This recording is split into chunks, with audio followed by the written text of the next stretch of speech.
Hey everyone, and welcome back to Going Deep Encouragement with me, Steve Haynes. It's so good to have you join us today. And today I've really got a short encouragement that I want to give you. And it's found in Ephesians 4. And it says, "As a prisoner for the Lord then, I urge you to live a life worthy of the calling you have received.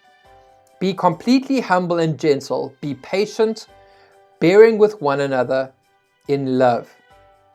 And my friend, I wanted to share with you about this, is that, if you go back, remember, you always got to look at scripture in context. And so in Ephesians 3, it talks about the love of God. It talks about, just the amazing power of God that's at work within us for us to be able to do exceedingly abundantly above all that we could ask or imagine. I mean, all these things are happening.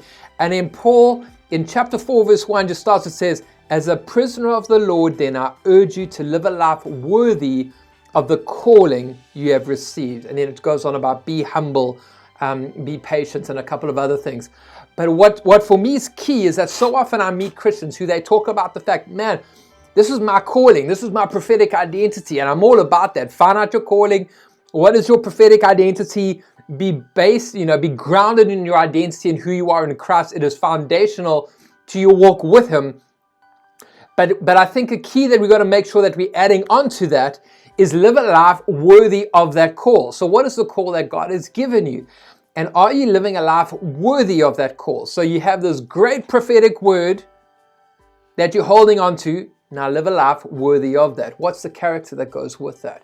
How are you treating people? What does it look like? Because we can't have a call without the character. We need to make sure that who we are in the private, who we are, the way we treat our family, our wives, our kids, all of these things is more important before the Lord. I mean, look at this.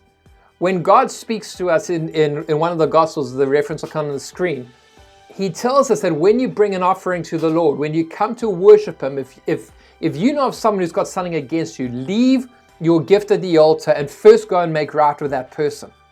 In other words, God looks and says, you know what, Steve, you want to come and worship me today? But how do your relationships look like? Are you walking in humility? Are you walking in forgiveness? And you see, He comes and He actually says, you know what? Leave your worship, leave your gift at the altar, go and make right first. In other words, I care about your relationships. I care about how you treat people. Don't treat people badly and then come and just bring your offering of worship. My friend, how often do we do that on a Sunday? We come to church and we're like, man, I'm bringing my offering of worship to the Lord. And meanwhile, our relationships stink. We've just had a fight with our spouse. We've just gone through all these things. So God's like, no. Before you come and worship me by sorting out your relationships. Worship me by living a life worthy of the call that I've given you. And so, as I said, this is a short one that I really want to just encourage you. What does your relationships look like with people around you? With your spouse, with your kids? Before you tell me about the great call you have, let me have a look at your family. Because that is worship. How we treat people is as much worship as singing a song, as giving Him praise. And so let's do a bit of introspection today as we look at our lives and say, God, may my life reflect your glory. May my life bring you glory in all I do. So thank you so much for joining us. God bless you and have a great day.